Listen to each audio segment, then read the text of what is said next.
My energy ecliptic loves circle persona.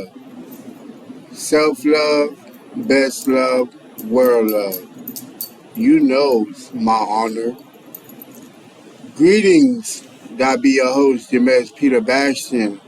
In peace, prosperity, power. It's my honor to share my affirmation, visualization, and unisons manifestation in all satisfactions. The mind, body, and soul is to grow in all facets. Presented in procreation, this is MB19 podcast show. May you be at peace in whatever the action is proclaiming, ascending you the greatest of all satisfaction like your goal is a bullseye, your actions the dart. Believe in you no matter the ending or the start. For your life, such precious life, must you claim it.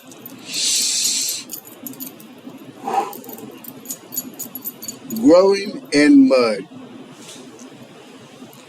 In today's episode, we're discussing what it's like to continue moving regardless of a stagnant circumstance or situation.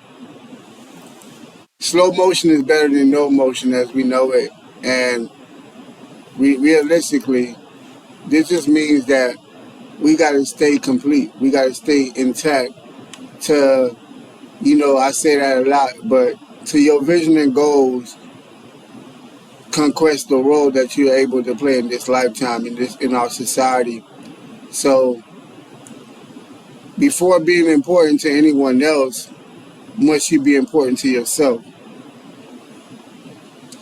Before galvanizing right or wrong for someone else, must you study the mind, body, and soul of your own to comprehend what is right and wrong for you. Because reality, experiences of others is not yours. There's experience of others that we can study, that we can learn from. But however, reality to us, the truth to us, is based upon our direct experiences of such, right?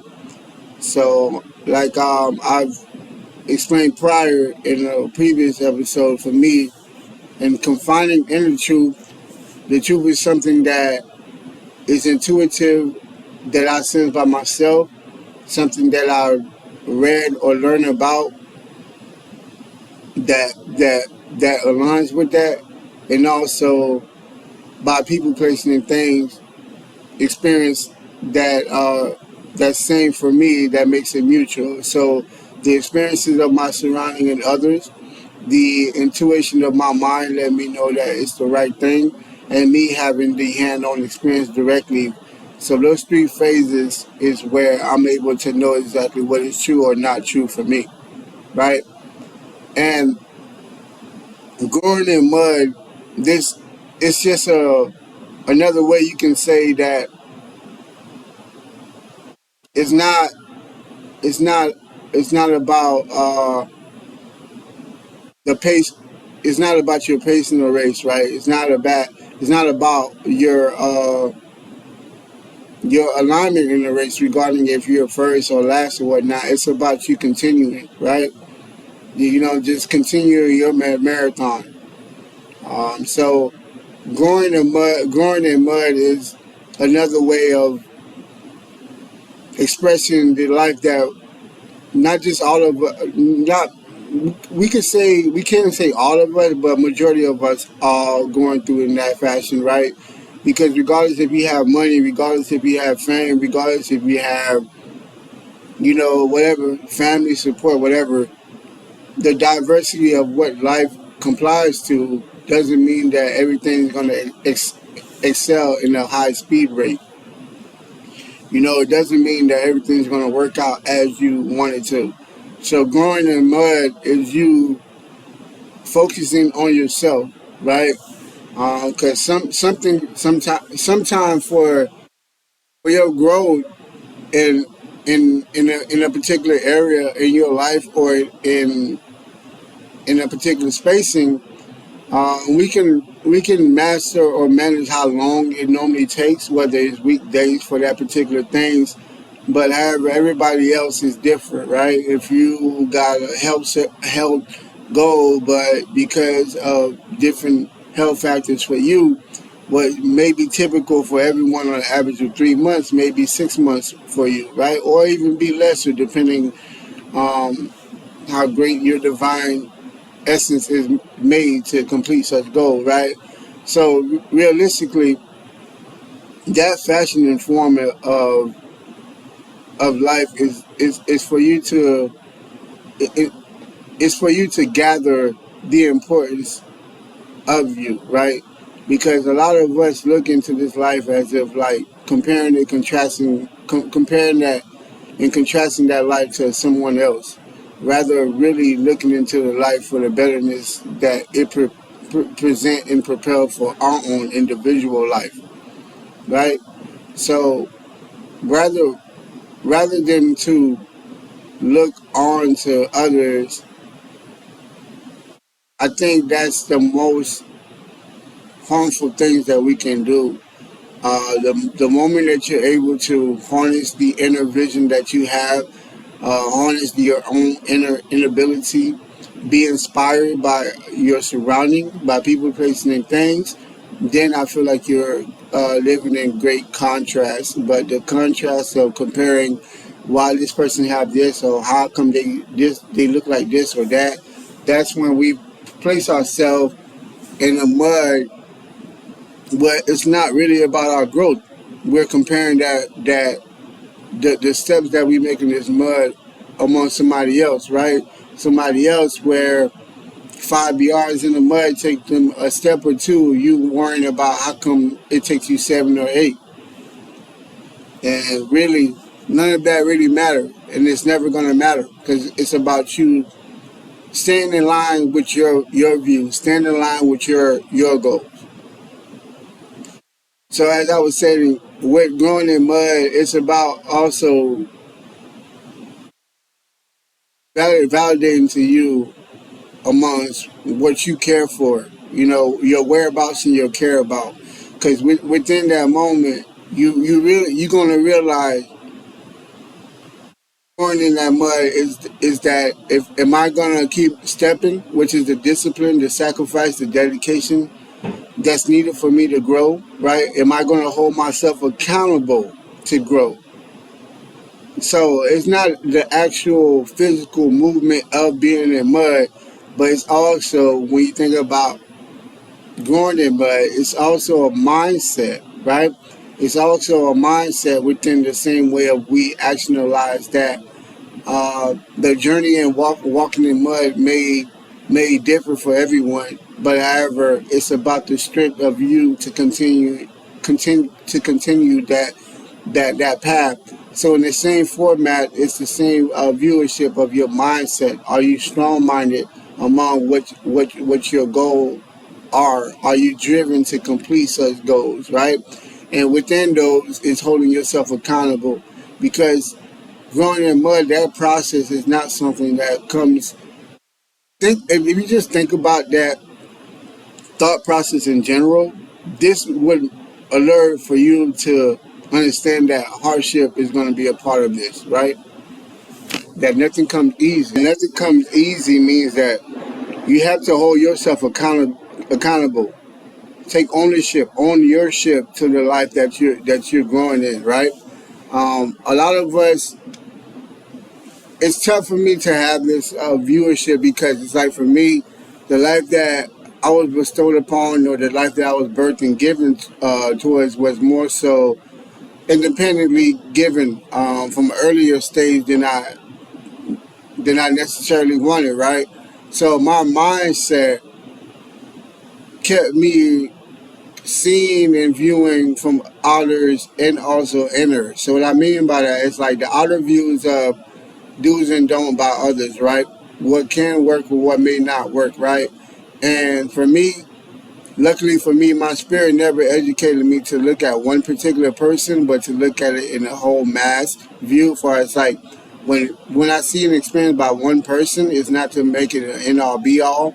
It becomes or of a factor, like I was saying, with my truth, once it become more of a poll number, or once you understand that this is the view of either this culture or this society, this is how people think in that fashion. So it's not necessarily for my truth, but me to comprehend, okay, how many people think or see it that way, right? So for me, that's the outer view, and then for me, it's the inner idealization, the way I feel about it, the way I think about it. But then my own education, how does that make my life better or worse, right? So my accountability in a lot of things is mirrored within those two factors, right? My own inner views, my own inner excellence of things, and my own outer views and outer excellence of what's right and wrong. Everybody have their own viewership of what is right in this lifetime to be different, you know? And lastly, I would say going in mud goes with the diversion of not quitting on yourself. Not just yourself, but also your surrounding, right? Whether it's, your friends, family, kids, whatever you're, what's the word I'm looking for? Prioritizing also with your life, right? Because I do feel like as human beings, we are born to grow as much as that we possibly can throughout our lifetime, but I also feel as human being, the older we get and the blessing that we get from life, whether it's kids, whether it's the career that we want, or the partner that we dreamed of, so on and so forth, to whom given much is required. And for me, those are responsibility that you should hold yourself accountable for, right? You should have ownership towards in regards to like, gonna work my ass off in a joyful manner, not in a stressful manner, to make this a better situation than I found it, right? And I don't, I don't personally hold nothing against myself and my surroundings no more, only because I'm learning through time. Again, the perfection of life is to accept the imperfection of life. You know what I mean? What I mean by that is that the more you attempt to control life, the more you want to tell life what is or what not, the more life, the more that life can show you different. The more that life can alternate your your your your your action because you're so in controlling of planning life. And kind of like when you think about saving, we don't necessarily save because there's one thing in particular.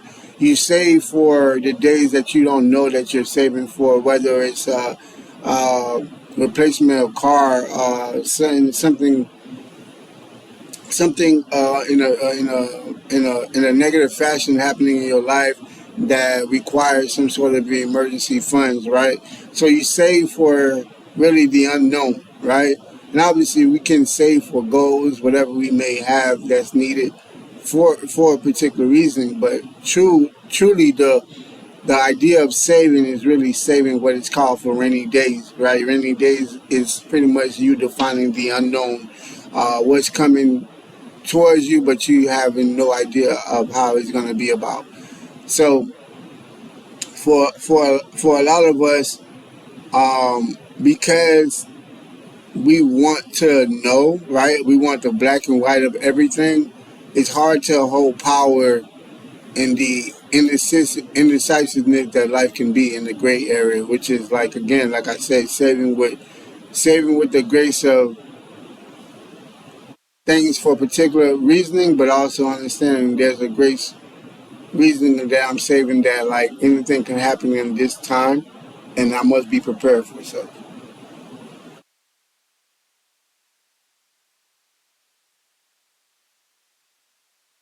Yeah. So in that same fashion, I just want to tell everybody that's out here, be yourself. There's too many wrongful things that we're dealing with or going through in this lifetime to worry about being in favor of somebody liking you, right? And what I mean by that, yeah, you want to be respected, But that's the most thing. Nobody don't have to love or like you to respect you. Somebody just gotta honor you being a human being, right? The disrespect is when we decide to present murder. The disrespect is when we decide to present judgment, and judgment is normal, but the judgment of being better than that next person, or advising that next person their way of life is wrong. Those is judgment that disintegrate the purpose of life, right? So, in all fashion, life can be stagnant, but it's all upon our views of what is or what's not, right? So same process of growing in mud, like it's about just having that motion. You know what I'm saying? That motion that it could be slow, but I'm growing. And also learning to compete with yourself in all facets, and not so much of the outside world. And majority of us learn competition from that perspective, because the exterior idealization of competition is having someone near you and so on and so forth. But even before that idealization, what we fail to realize is even grow or to be better is to compete. And the first stage of competition is within yourself, right? So keep that in mind, and you'll find love in competing with yourself. And you'll find it easier to accept either the win or losses that come with competing with other people, right? Because really, having others around is really just another inspirational view of making something happen for yourself. Having the ability to say, wow, I can do better, I can be better, or even from the fact of like applauding yourself, right? Because you may feel like, dang, I'm not as good as I am, but maybe those that you just in competition with, they were not even competitive to you, right? So sometimes you need your surrounding to remind you how great you are, because sometimes we could be very hard on ourselves and forget how great we are, right? So the process in life is that, again, I'm pretty sure I'm saying it in a lot of formatted way, which is the same thing, which is that it's going to be a whole bunch of different race in life, different marathons, but you have to assure that your pace in the mud is your pace, right?